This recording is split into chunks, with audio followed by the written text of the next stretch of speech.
Bismillahirrahmanirrahim. Assalamualaikum warahmatullahi wabarakatuh. Waalaikumsalam warahmatullahi wabarakatuh. Innal hamdalillah nahmaduhu wa nastaghfiruh wa na'udzu billahi min syururi anfusina wa min sayyiati a'malina. May yahdihillahu fala mudhillalah wa may yudlil fala hadiyalah. Asyhadu an la ilaha illallah wahdahu la syarikalah wa asyhadu anna Muhammadan abduhu wa rasuluhu la nabiyya ba'dah. Alhamdulillah kita bisa berlanjut pada malam hari ini meneruskan belajar kita untuk Mabadiul Fiqhiyah. Kita sudah sampai juz 4, sudah selesai alhamdulillah.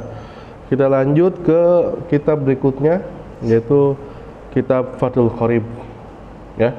Jadi Fathul Qorib ini kitab yang levelnya lebih tinggi daripada Mabadiul Fiqhiyah. Mudah-mudahan ilmu kita bertambah, pengetahuan kita bertambah, dan bisa makin tahu tentang fikih ya, terutama fikih yang bermazhab Imam Syafi'i radhiyallahu anhu. Kita mulai. Setelah kemarin kita bahas tentang pembukaannya, asal muasalnya, pengarang dan sebagainya, kita lanjut ke bab yang pertama yaitu kitab Taharah, yaitu tentang kitab bersuci. Ya, kitab Taharah, kitab tentang bersuci. Al-miyahul lati yazuzu bihat tathiru sab'umiyah. Al-miyahul lati, air yang yazuzu biha, dibolehkan untuk bersuci. Sab'umiyahin, ada 7 air. Jadi ada 7 air ya, 7 sumber air yang boleh kita pakai untuk bersuci. Nah, 7 sumber air ini yang dimana bisa kita bersuci kalau misalkan ada gangguan sedikit-sedikit atau nanti ada pembahasan sedikit ya, itu tidak jadi masalah gitu ya. Nanti kita bahas itu ya, tentang permasalahannya. Oke. Yang pertama adalah ma'us sama'i, air langit. Nah, di sini diartikan air hujan. Berarti air yang turun dari langit itu suci ya. Tapi kalau nanti hujan, jangan sampai langsung wudu ya. Pada zaman saat ini nggak seperti zaman dulu. Kenapa? Karena polusi ya. Jadi ketika air turun dari langit itu ke bumi, itu yang pertama kali terbawa adalah polusi. Udara kotor yang terbawa oleh air jatuh. Nah, tunggu sekitar 5-10 menit ketika hujan, barulah kita pakai untuk berwudu atau bersuci. Misalkan kita pakai di dalam tandahan genteng misalnya. Air hujan turun langsung kita pakai buat wudu, jangan. Jadi biarkan tuh air hujan turun dulu sekitar 5-10 menit ya. Kenapa? Biar nanti air hujan itu membersihkan kotoran-kotoran, debu-debu yang ada di atas genteng ya, terbawa air ke bawah. Nah, setelah bersih barulah air itu bisa dipakai untuk wudu gitu ya. Jadi ya, jangan langsung hujan langsung wudu, enggak gitu ya. Jadi kasih waktu sekitar 5-10 menit untuk kalau misalkan langsung dari langit berarti untuk membawa polusi udara kotor dan sebagainya, terbawa air dulu semua gitu ya.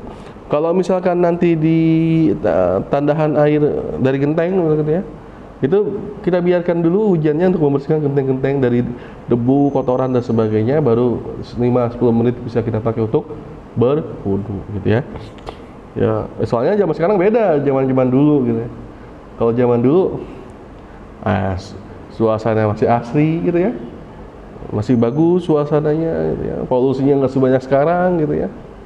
Apalagi sekarang Jakarta katanya jadi nomor 1 terpolusi, kota terpolusi di dunia katanya gitu ya. Ya, mudah-mudahan dengan turun hujan bisa membersihkan polusi-polusi yang ada di kota-kota kita insya Allah. Lanjut. Wa ma'ul bahri, air laut ya. Air laut ini jelas, jelas. Kalau ada kotoran dikit nih, singkirkan saja kotorannya gitu. Singkirkan aja kotorannya. Jadi itu tidak mempengaruhi airnya, karena itu lebih dari 2 kulah banget ya. Lebih dari 2 kulah banget gitu. Jadi disingkirkan saja gitu. Ya, jadi singkirkan wudhu, atau mungkin wudhunya berpindah tempat dari wudhu di sini jadi wudhu ke sini. Gitu ya. Hanya berpindah atau digeserkan kotorannya saja. Nah, itu tidak mempengaruhi dengan kondisi air, gitu. Kecuali kalau air yang di bawah 2 kulah gitu ya, itu baru bermasalah. Ya, karena emang sekali kena najis sudah dianggap semuanya najis.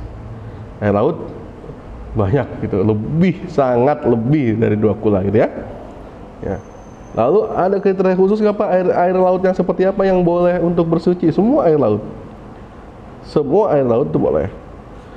Kalau misalkan nanti air lautnya ini asin banget gitu ya, ya kan emang nggak diminum gitu, ya emang nggak diminum gitu ya. Dia hanya dipakai untuk berwudu gitu, kumur aja, nggak diminum gitu. Tapi kayaknya sih nggak ada yang seasin seperti asinnya air laut mati kayaknya ya. Insya Allah di Indonesia nggak ada yang seasin air laut mati yang ada di luar negeri gitu ya. Kalau di Indonesia insya Allah nggak terlalu asin mereka. Asinnya masih bisa diterima oleh lidah kita. Sepertinya insya Allah gitu ya. Wa ma'un nahri, dan air sungai. Nah, ini kemudian air sungai. Air sungai ini hati-hati nih ketika teman-teman yang berada di perkotaan gitu ya. Ya. Ada kriteria khusus yang bisa kita anggap ini layak apa tidak untuk berwudu gitu ya. Dengan sekilas mata, dengan sekilas pengetahuan, kita bisa membedakan lah mana yang bisa dipakai untuk wudu, mana yang tidak bisa buat wudu gitu ya. Karena sekarang kalau air sungai di kota-kota besar itu takutnya udah terkontaminasi dengan zat-zat kimia, buangan pabrik gitu ya, limbah-limbah gitu ya. Sampah-sampah dan sebagainya, sehingga menyebabkan bau ya, berubah warna, berubah rasa, berubah baunya gitu ya. Jadi jangan sampai ada 3 perubahan ini. Kalau ada 3 perubahan ini, salah satunya berarti tidak layak untuk dipakai untuk berwudu atau bersuci gitu. Kalau misalkan masih bisa diterima, ya nggak masalah, silakan gitu ya. Nah, kayaknya ini dipakai untuk daerah-daerah masih pedesaan, di pinggiran kota, insya Allah masih bisa dipakai untuk sungainya. Tapi kalau di daerah-daerah kota besar, kota padat, gitu ya, padat penduduk, sepertinya tidak bisa untuk dipakai wudhu, gitu ya. Daerah saya sendiri itu, memang sungainya itu nggak bisa dipakai buat wudhu, gitu. Memang tidak bisa dipakai buat wudhu, karena hampir sama sungai kita yang daerah perkotaan. Sungai itu sama seperti selokan. Kalau selokan kecil bentuknya kayak, kalau sungai lebar, gede gitu ya. Tapi hampir sama seperti selokannya dia. Baunya, rasa kayaknya nggak perlu dirasain kayaknya ya. Nggak perlu dirasain dulu gitu ya, kayaknya udah dari bau aja udah kelihatan. Dari warnanya udah kelihatan gitu. Jadi nggak perlu dirasain gitu ya. Daerah rumah saya itu tidak layak untuk dijadikan tempat wudhu atau bersuci gitu ya. Karena emang tidak layak gitu ya. Lanjut, wa ma'ul bi'ri, air sumur ya. Air sumur ini air yang muncul dari dalam bumi ya. Tentu air yang murni ya, tanpa ada zat-zat tambahan seperti mungkin terlalu berbau apa gitu ya, gas apa gitu ya, atau terlalu berasa apa namanya besi gitu ya, atau apa gitu ya, yang sangat mengganggu, itu tidak bisa untuk jadikan wudhu gitu ya. Yang murni dari air sumur gitu ya, murni air sumur ya, itu bisa dipakai buat wudhu gitu ya. Wa ma'ul aini. Nah, wa ma'ul aini ini artinya adalah mata air. Sepertinya kalau di daerah kota-kota besar, pada penduduk nggak ada mata air ya. Kalau di pinggiran kota besar atau pedesaan mungkin ada mata air gitu. Tapi kalau misalkan kota besar, sepertinya tidak ada. Nah, mata air ini kalau sumur digali, kalau mata air muncul sendiri. Ya, digali dulu kalau sumur. Kalau mata air, ujung-ujung ada aja gitu ya. Nah, di dalam ada itu yang keluar menyemburkan di dalam.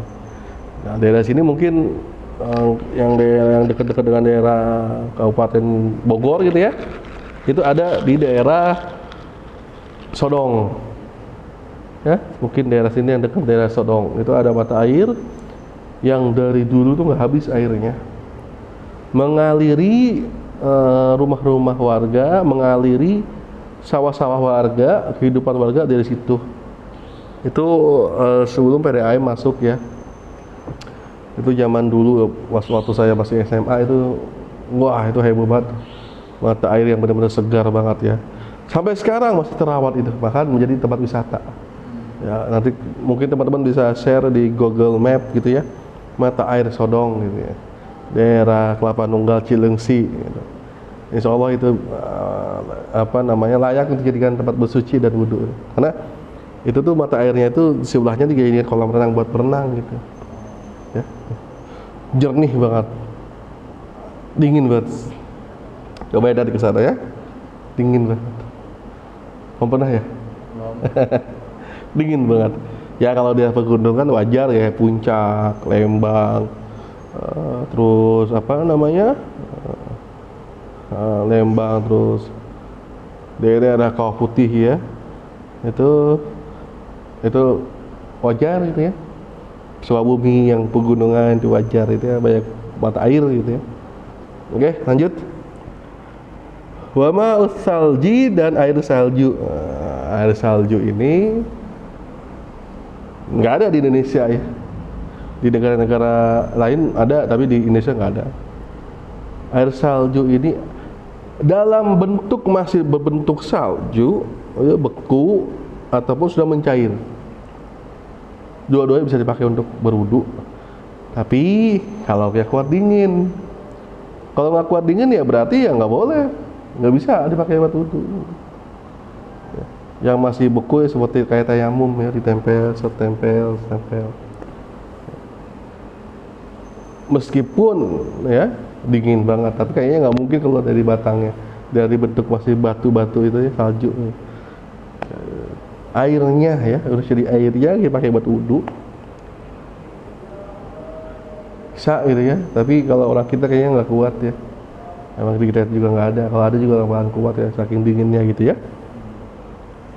Berikutnya, wama'ul baradi dan air embun. Nah, air embun ini kalau pagi-pagi gitu ya, ada di dedaunan gitu ya. Di sini kalau di pohon bambu tuh, kumpul di pohon bambu tuh, di batang-batangnya gitu ya. Itu bisa dipakai buat wudhu gitu ya.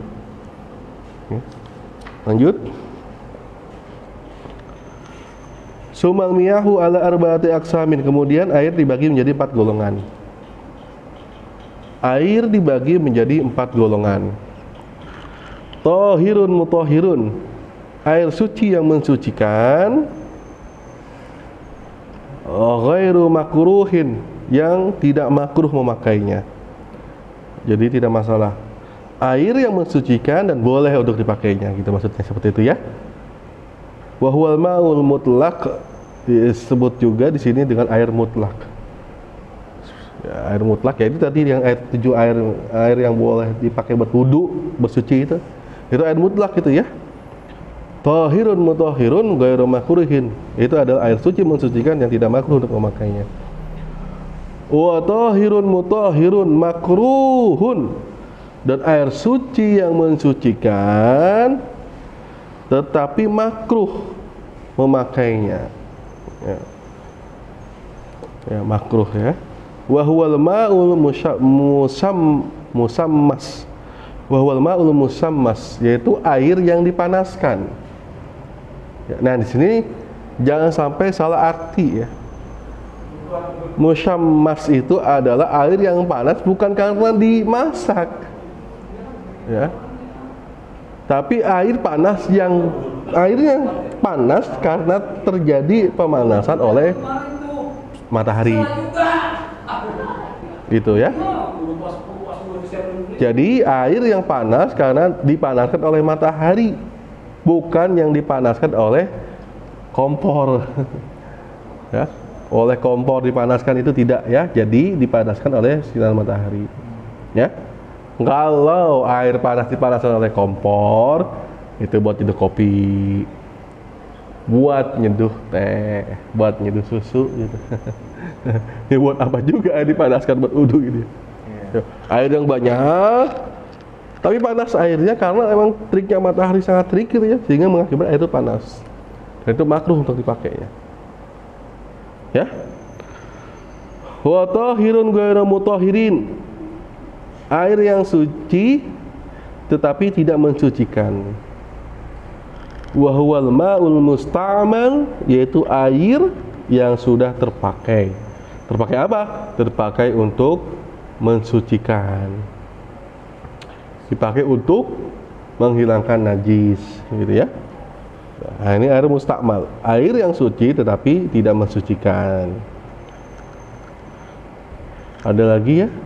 Air suci tapi tidak mensucikan, termasuk juga itu air kopi, air teh, air susu gitu ya.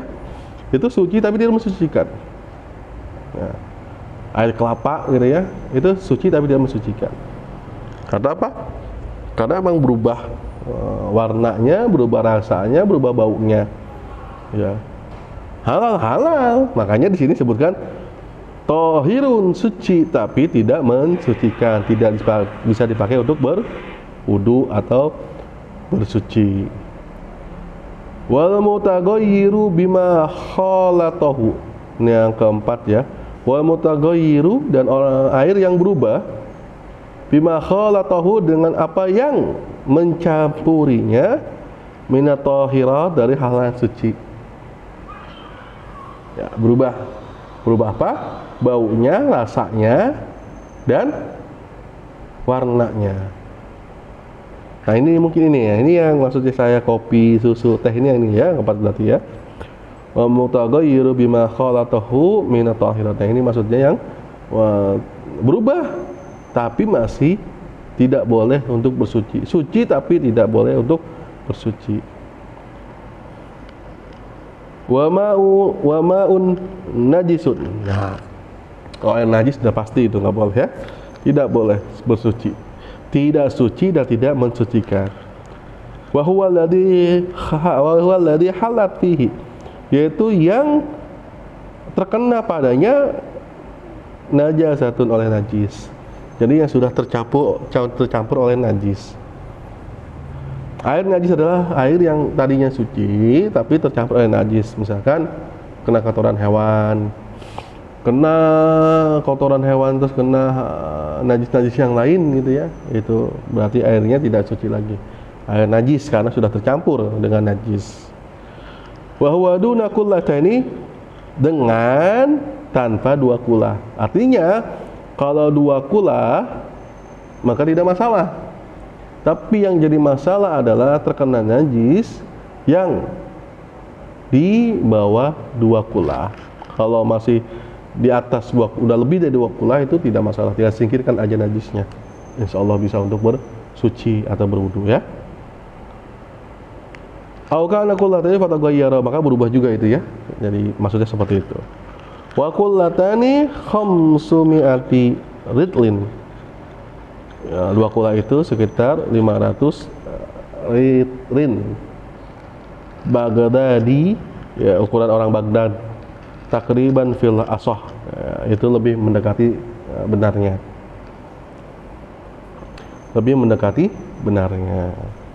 ya, jadi kita bisa memprediksi nih ya, air mana saja yang bisa kita pakai untuk berwudu dan bagaimana gitu ya statusnya air itu, apakah 2 kulah apa tidak.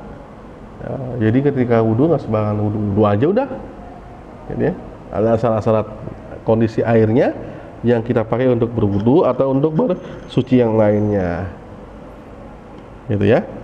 Ada pertanyaan? Nah, Ada pertanyaan? Nggak ada ya? nah, Nah, lanjut ya. lanjut. Faslun, satu pasal. Judul maitati tathuru bid-dibag.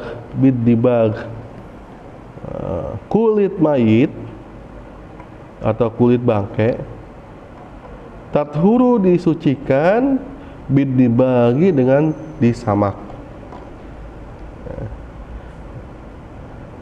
Illa jildal kalbi wal khinziri, kecuali kulit anjing dan kulit babi, karena semua kondisinya dari manapun bentuk, dari apa kuping, apa-apanya, semua bagiannya dari anjing dan semua bagian dari babi itu semuanya adalah haram, tidak bisa disucikan, semuanya adalah haram. Wa ma tawallada minhuma, dan apa-apa yang dilahirkan dari keduanya. Wa min ahadihima, atau dari salah satunya. Ya, sesuatu yang dilahirkan dari babi atau anjing ya haram. Statusnya sama seperti anjing dan babinya itu. Wa adamul maitati wa sya'ruha. Wa adamul maitati, dan tulang mayit atau tulang jenazah, wa sya'ruha, dan rambutnya, najisun, najis, illal adamiyya, kecuali tulang dan rambutnya manusia, ya, itu tidak najis. Contoh misalkan apa yang dipakai dari kulit hewan, marawis, ya, adroh, beduk, ya, beduk itu terpakai dari kulit hewan. Kulit hewannya dibersihkan, disamak. Nah, nanti kita bahas tuh bagaimana cara menyamak kulit biar suci. Itu ada kriteria khusus itu ya, ada cara khusus gitu ya. Soalnya nanti kita praktekkan itu ya, bagaimana cara mensucikan kulit. Nah, ini kan kalau ini kan tumbuk ya, kalau nggak salah namanya ini tumbuk bukan? Tumbuk apa hajir nih? Tumbuk. Ya, berarti yang hajir yang dari kulit hewan, ya. Gitu. Lanjut. Hewan. Ya, ini kulit hewan nih. Dari kulit, biasanya dari kulit sapi ya. Ya, kulit. Kayak sapi kebo lebih kuat ya, lebih besar. Kalau kambing kecil kulitnya. Faslun, satu pasal. Wala yazuzu isti'malu awani, dan tidak boleh memakai wadah. Wala yazuzu isti'malu awani, dan tidak boleh memakai wadah az-zahabi wal fiddati, yang terbuat dari emas dan perak. Wa yazuzu isti'malu, dan boleh memakai ghairihima, dari selain dari keduanya, minal awani, dari tempat. Jadi tempat yang terbuat dari emas dan perak kita nggak boleh pakai. Apa itu? Piring, mangkok, bejana, wajan, ya, segala macam yang terbuat dari emas dan perak kita tidak boleh memakai. Haram memakainya. Ya. Selain dari emas dan perak boleh. Dari besi, dari tembaga, dari plastik, ya, dari mana lagi, dari fiber, ya, itu boleh pakai. Tapi kalau dari emas dan perak sama sekali tidak boleh. Bagaimana? Kok nggak boleh? Ya, itu nanti ada ilmiahnya, ya, ada ilmiahnya yang tidak membolehkan. Kan tempatnya doang, Pak. Itu ada daging yang makan bumbunya bumbu emas. Orang bule itu ada tuh stick, wah, di atas kasih emas ya. Walau alam, saya belum pernah nyoba itu ya, dan bagaimana prosesnya walau alam saya juga nggak tahu gitu ya. Nanti mungkin ada beberapa teman yang bisa menjelaskan tentang emas yang bisa dimakan di beberapa negeri selain di Indonesia. Tapi di Indonesia juga ada sih ya, emas yang bisa dimakan itu yang di atas stick, di atas apa gitu ya.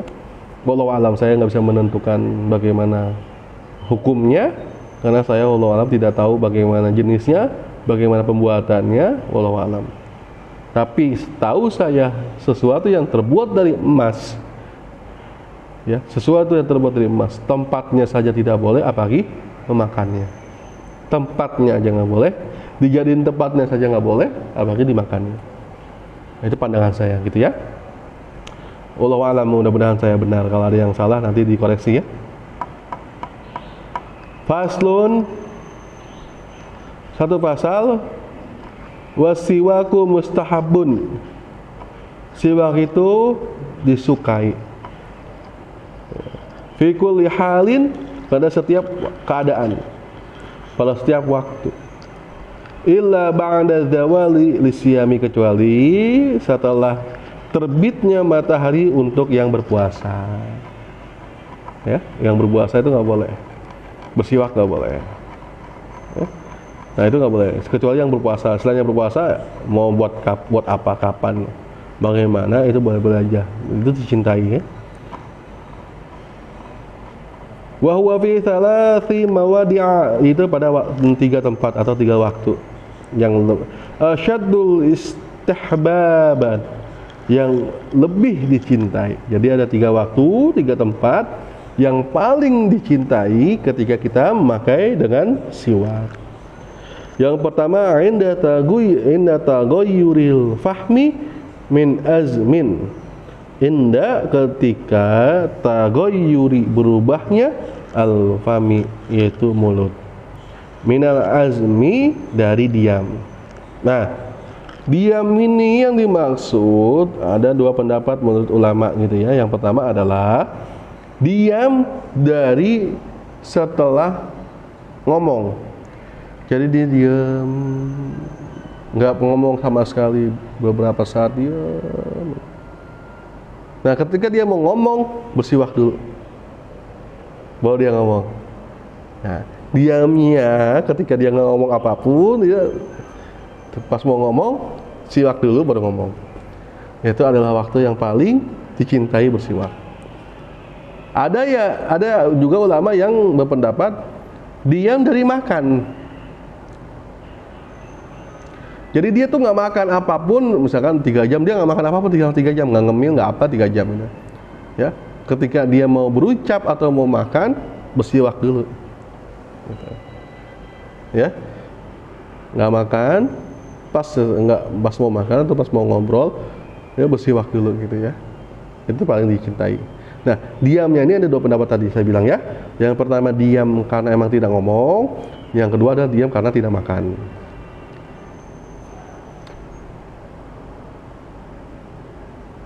Wa 'indal qiyami minan naum, yaitu ketika bangun tidur.